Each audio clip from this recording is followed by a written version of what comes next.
Gestão e mercado. Apoio Cultural Unimar EAD. Seu futuro começa agora.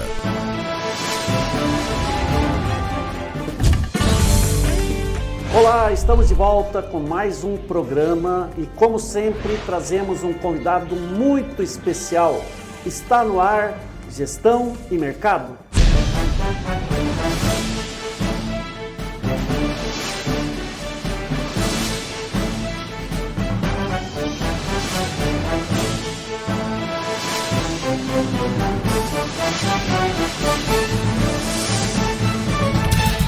E agora, vamos conhecer o nosso convidado especial?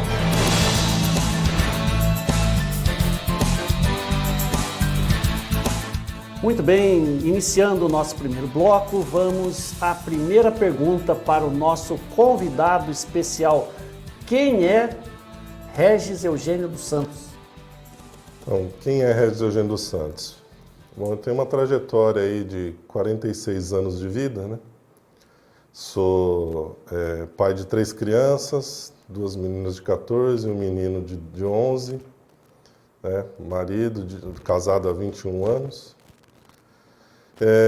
Sou nascido em Marília e me formei em engenharia na Escola de Engenharia de Lins em 1999. De lá para cá eu vim estudando. Já emendei o meu mestrado na Unicamp e terminei em 2003. Comecei meu doutorado também logo depois, em 2003 até 2006, mais ou menos. Depois minhas filhas nasceram, né? Minhas gêmeas. E eu decidi que eu tinha que trabalhar, porque senão, né, fica complicado sustentá-las, né? E só com o que eu ganhava lá no meu doutorado. E aí eu fui tentando levar o doutorado, comecei a dar aula em escolas técnicas lá em Campinas, mas eu não consegui, né? Porque o custo de vida em Campinas era muito alto, então eu precisava trabalhar mais. A minha esposa precisava ficar mais em casa por causa das 2 crianças, inclusive que elas nasceram prematuras, né? Teve uma série de problemas. Então eu tive que me dedicar mais ao trabalho. Então aí eu acabei desistindo do doutorado e com essa desistência também veio a vontade de voltar para Marília, já que eu e minha esposa somos daqui, né? E aí então eu prestei um concurso no Senai, virei professor do Senai em Marília e voltamos os 2 para cá. Logo que eu voltei para o Senai em Marília, também eu vim buscar a Unimar, né? Eu já tinha feito um contato para tentar dar aula aqui. E aí eu acabei conseguindo voltar e entrei para dar aula na Escola de Engenharia Elétrica. Comecei então dando aula na Faculdade de Engenharia Elétrica e também no Senai, que fiquei lá desde 2008 no Senai até 2020. Professor Regis, é uma satisfação e uma honra ter um colega de trabalho que é chefe de uma unidade do CREA, tá? Então me sinto mais à vontade ainda para te fazer essa pergunta. Como é a sua rotina chefiando uma unidade do CREA, principalmente no tocante à fiscalização? Então, na fiscalização, a gente faz da seguinte forma. A gente tem demandas trimestrais, que a gente discute entre os chefes de unidade da região. Então, a gente faz parte da região 8 do CREA, que é a região de Bauru, Assis, né, e Marília. Então, a gente faz reuniões mensais para decidir qual área de segmento que a gente vai abordar. Claro que a fiscalização funciona muito em termos de demanda. Então, se tem uma denúncia, a gente tem que fiscalizar. Principalmente obra, porque obra, se você deixar para amanhã, a obra acabou, né? Então, a gente faz essa fiscalização de demanda também. E a gente também tem, para auxiliar na parte de fiscalização, uma comissão auxiliar de fiscalização, né, que é composta por engenheiros, né, normalmente nomeados pelas associações da própria cidade, né? Então a gente tem uma associação forte de engenheiros aqui em Marília, ela que cede para a gente esses nomes e a gente cria esse grupo que é honorífico, eles não ganham nada para isso, para indicar para a gente qual que é as áreas de atuação que a fiscalização deveria ir. Tá acontecendo uma obra em tal lugar, então é melhor a gente ir lá dar uma olhada, ver se está tudo certo. Tá tendo uma obra na rodovia, então tem que ir lá e fiscalizar. Tá tendo um evento na cidade, né? O evento é muito grande, então montou uma estrutura lá, tem que ter um responsável para montar essa estrutura, então a gente vai lá e fiscaliza. É um pesadelo para quem está numa obra quando estaciona um carro do CREA? Se ele estiver irregular, sim, né? Normalmente as grandes construtoras elas já sabem os trâmites, né? Então não tem essa preocupação. Né? E inclusive já deixa a documentação lá com o mestre de obras e tal, porque daí se tiver a fiscalização ele já vai conseguir. E quando você, a sua equipe, detecta uma irregularidade, você chegou com aquele carrinho que dá medo, estacionou na frente da obra e está tudo errado, qual é a ação do CREA naquele momento? Então a gente já tem, hoje em dia a gente já está muito mais digital, né? Então a gente começou a usar esse ano um aplicativo que detecta a posição e já consegue puxar as informações no nosso sistema se tem algum registro de responsável técnico. Claro que a gente só consegue pesquisar engenheiros. Então ela chega numa obra e ela não tem nenhuma informação, não tem nenhuma placa, não tem nada. Então o que eu faço? Eu vou no pedreiro ou quem estiver ali e pergunto, tem responsável? Quem que é o dono? Então se o pedreiro não sabe, o dono tem que informar. E aí eu notifico. Então a primeira ação é notificar. E aí a pessoa tem 10 dias para responder. Normalmente vai ter um engenheiro ou um arquiteto, né? Então, que são os dois que podem fazer o serviço. Ou técnico de edificações também, até uma certa metragem, né? Que foi considerada pelo próprio Conselho dos Técnicos, né? Então é isso, a gente faz uma notificação e espera a resposta. Se não tiver essa resposta, aí vai ter as sanções, né? Tem a multa e tal. Entendi. E eu gostaria que você falasse um pouquinho sobre essa hierarquia. Então, hoje nós temos o engenheiro, nós temos os tecnólogos, nós temos os técnicos, e tem mais algum degrau aí nessa escala? Então, o engenheiro, nós temos uma resolução, né, do próprio CREA que define a engenharia em 8 atividades, né? Desculpa, 18 atividades. E essas atividades compõem projetos, compõem laudos, compõem instalações, manutenção, responsável por manutenção, responsável por instalação. E aí você tem esse degrau. Então, por exemplo, o engenheiro ele pode fazer todas as atividades dentro da sua área de atuação. Então, o engenheiro elétrico só pode ser responsável por fazer engenharia elétrica. E aí temos os tecnólogos, que eles perdem uma certa atribuição, né? Na parte de projetos e a parte de laudos se compreende que tem que ter uma formação mais complexa, e aí então o tecnólogo ele não pode fazer isso. A gente entende que os tecnólogos eles são os detentores das tecnologias, né? Eles são entendidos na tecnologia. Então, um assunto específico, né? Então, eles podem fazer instalação, eles podem ser responsáveis por manutenção. E os tecnólogos, hoje em dia, eles tinham uma restrição bem maior dentro dessas categorias, né? Mas, hoje em dia, eles abriram um conselho próprio. Os técnicos. Os técnicos. Eles abriram um conselho próprio, E aí eles estão fazendo resoluções no quais estão se adequando ainda e, em contrapartida, o CREA está questionando isso, né? Porque o que eles não podiam fazer antes, agora eles podem, e aí fica meio que uma disputa de lugar, né? Entendi. Mais uma dúvida minha, tá? Eu vejo uma obra, aí essa obra é denunciada, o CREA vai lá e aquela obra tem um responsável que é um arquiteto. Pode isso? Pode, sem problema. Se nosso certificado de responsabilidade técnica chama ART e o dos arquitetos chama RRT. Se ele tiver feito a RRT, tiver lá certinho projeto e direção, ele está dentro dos padrões e a gente não tem que fiscalizar mais, né? A gente já deixa para o outro conselho.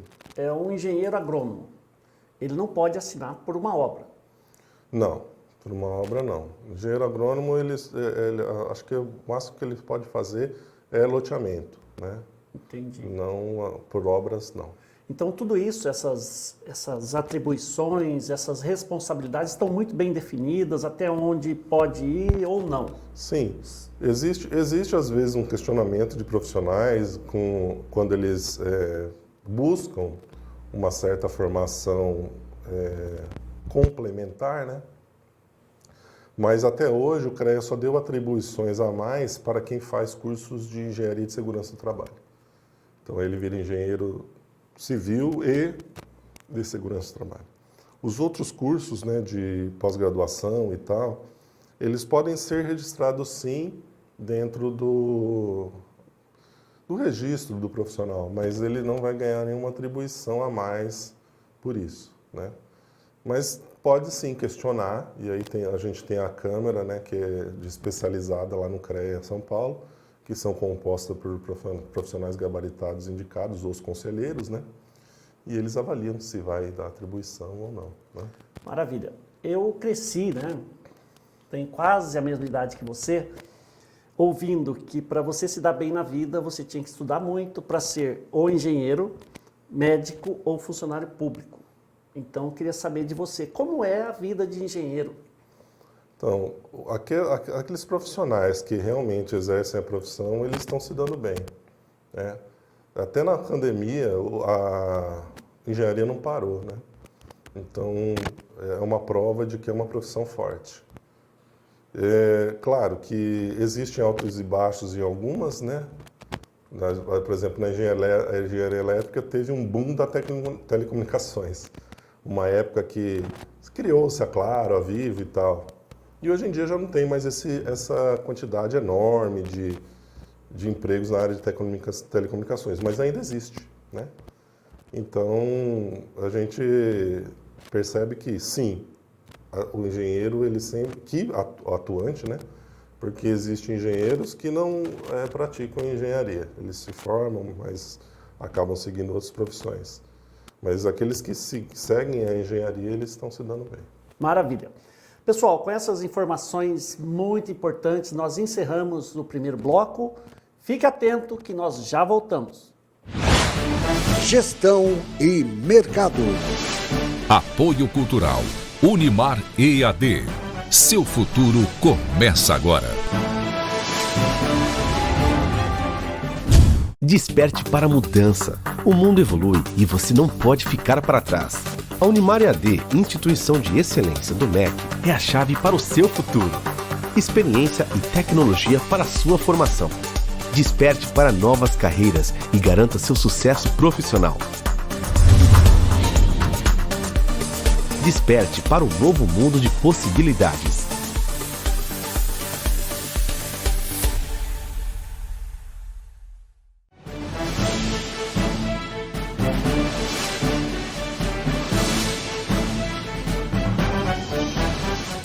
Muito bem, estamos de volta com o segundo bloco do nosso programa e com o nosso convidado especial, professor Regis. Professor, temos vários alunos de engenharia e eu gostaria que você falasse um pouco sobre essa carreira promissora de engenheiro, de modo que o nosso público fique motivado a prosseguir nessa árdua jornada.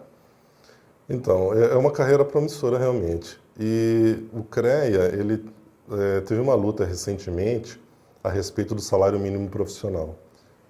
Entrou-se com um projeto lá na Câmara para extinguir esse salário mínimo. O CREA conseguiu fazer um trabalho dentro da Câmara Legislativa para que isso fosse revogado. Então, se mantém. Hoje em dia, quem for contratado para trabalhar como engenheiro, ele tem que receber 8,5 salários mínimos. 8,5 salários mínimos? 8,5 salários mínimos para trabalhar 40 horas. R$9.000? 9 mil, 10 mil. Né? O mínimo, né? Esse é o salário mínimo profissional. e para 6 horas, 6,5 salários mínimos. O que acontece hoje em dia, né, que eu fui contratado então para trabalhar como analista, mas eu faço serviço de engenharia. Então isso acontece realmente, e aí o CREA não pode atuar. O que pode acontecer, sim, se você dentro da vaga de emprego está falando, tem que ser engenheiro, mas a vaga é analista, né, então você tem que fazer essa denúncia para o CREA e o CREA vai fazer essa fiscalização aí.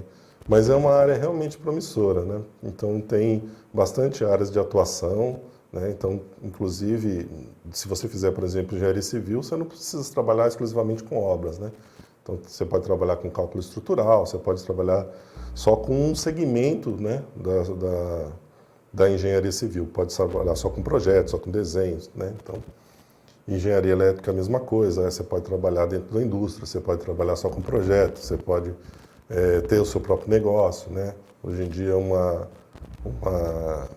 área que está em ascensão é a parte de instalação de energia solar, né? Porque dizem, né, que vai revogar uma lei que atribui créditos, né? Então tem uma correria para todo mundo instalar agora, então muitas empresas têm aberto, então que seria um boom, né, da engenharia elétrica também, para você atuar como profissional liberal e assinando projetos e também abrir uma própria empresa, né? Que seja uma MEI, né? Então... E seus filhos? Ele disse que tem 3 filhos. Qual o curso que você vai recomendar para os seus filhos? Então, eu já tenho uma filha que gosta muito de animais, ela vai fazer veterinária, com certeza. E outros 2 já dizem que querem fazer engenharia, né? Porque gostam de matemática, DNA. Puxaram mais para o pai. Mas eu gostaria, né? Mas eu não imponho nada, eu só indico, né? Maravilha. Eu acho que uma área para seguir tem que ser bem estudada. Vamos falar um pouquinho agora, professor, da relação instituição de ensino CREA, tá? Correto. Nós temos vários alunos que estão se formando e num determinado momento eles vão ter que bater lá na porta do CREA para fazerem o seu registro, né, no conselho. Sim. Queria que você falasse um pouquinho sobre esse processo, em que momento isso acontece, como acontece, por favor. Então, todos os cursos que têm o nome engenharia, eles, claro, têm que ser reconhecidos pelo MEC, né? E uma vez que o MEC reconhece, quem dá as atribuições de atuação desse profissional é o CREA. Então, depois que eles se formarem, né, que a turma se formar, eles têm que buscar esse registro se eles quiserem atuar na área de engenharia. Mas essa busca é após a colação de grau ou quando estiver se formando? Após a colação. Então não adianta sofrer antes, não adianta por antecipação, né, que não vai conseguir. Não vai conseguir porque uma das documentações que a gente exige é a colação de grau, né? É claro que a gente está registrando agora com certificado de conclusão e não com diploma. Essa é uma diferença que antes não acontecia. Tinha que esperar o diploma para depois se formar. Agora não, a gente já está aceitando o certificado, mas tem que ter feito a colação de grau. E uma coisa muito importante que tem que acontecer em relação à instituição de ensino e o CREA é que a instituição tem que ser registrada. Porque quando a gente tem esse registro da instituição, as atribuições já acontecem de forma automática. Então, a instituição de ensino procura o CREA e aí o CREA já toma as ações para gerar as atribuições para aquela turma. Claro, o que acontece é o contrário. Às vezes uma pessoa vem buscar o registro e aí o CREA vai até a instituição para pedir documentação porque tem um profissional daquela instituição querendo o registro. Perfeito. E não adianta a instituição querer se registrar antes do curso ser reconhecido, correto? Correto. Então tem que estar com o curso reconhecido e também estar com a primeira turma para se formar ou formando já, para que depois seja passado o processo para os conselheiros analisar e dar as atribuições. Perfeito. Então você que é nosso aluno, você que é parceiro nosso, gestor de polo, fique atento a essas recomendações. Primeiramente, precisamos reconhecer o curso. Uma vez reconhecido o curso, a instituição vai até o CREA, faz o seu registro e o aluno somente pode requerer o registro no CREA quando terminar o curso, quando ele colar grau. Perfeito? Professor, ser engenheiro hoje dá status? Dá muito status. Deixa eu só complementar uma coisa da coisa que a gente falou anteriormente, que surgem muitas dúvidas dos alunos a respeito disso. O nosso registro hoje dos profissionais é inteiramente no site. Então não precisa buscar mais o CREA da sua unidade ou da sua cidade. Você pode fazer direto no site. Entendi. Tá? Então vou voltar à pergunta também. Uma vez que é tudo online, facilita para todo mundo, tanto para o aluno e a instituição também, quando ela faz o registro, é online ou tem que ir presencialmente? Não, ela pode fornecer informações via e-mail mesmo. Não tem mais a necessidade de protocolar, não. A gente está fazendo... Depois da pandemia, a gente enfatizou muito mais os serviços digitais, né? Porque também os nossos profissionais de atendimento ficavam em home office. Então, teve essa flexibilização e também agilizou agora, né? Então, não tem como voltar. Perfeito. Então, voltando à pergunta, ser engenheiro hoje dá um status para o indivíduo? Sim, dá. Ele consegue casar bem? Ah, consegue. Se ele for um bom profissional, né? Ele não tiver nenhum tipo de tropeço aí na carreira e ele trabalhar com engenharia, ele vai ser um profissional que vai estar no status com certeza. A gente tem sempre engenheiros em todos os lugares aí de status mesmo, né, na sociedade. Eu até recomendo que os alunos que se formarem em engenharia procurem a associação de engenheiros, né, porque é um lugar que a gente consegue fazer network e assim ter visibilidade na cidade, principalmente no começo da carreira. Então, quem tiver dúvida sobre o seu registro no CREA, informações complementares, ó, o telefone e o e-mail do CREA de Marília está aqui, ó. Beleza? Professor Regis, as suas informações, os seus esclarecimentos foram muito importantes. Tenho certeza que os nossos alunos vão procurar o CREA realmente e essas dúvidas vão desaparecer. Então, quero agradecer imensamente a sua presença e abrir o espaço agora para as suas considerações finais. Então, para quem está se formando em engenharia, pessoal, então espere fazer a colação de grau e procurem já obter todas as informações, né, de endereço, já tenha em mãos a sua foto e tudo, e faça o seu registro direto no site. Se você não conseguir ou surgir algum tipo de dificuldade, então manda um e-mail para a gente, tenta o telefone, né? O telefone ele é de atendimento, então às vezes ele está ocupado, mas o e-mail a gente acaba respondendo sempre. Então, aguardo vocês, né? E boa vida profissional. Antes de nós encerrarmos, professor, é verdade que você torce para o melhor time do Brasil? Sim, verdade. Estamos sofrendo um pouquinho agora, né? Mas isso aí a gente vai reverter. Sou São Paulino. Maravilha, pessoal. Com isso nós encerramos. Um grande abraço e até a próxima.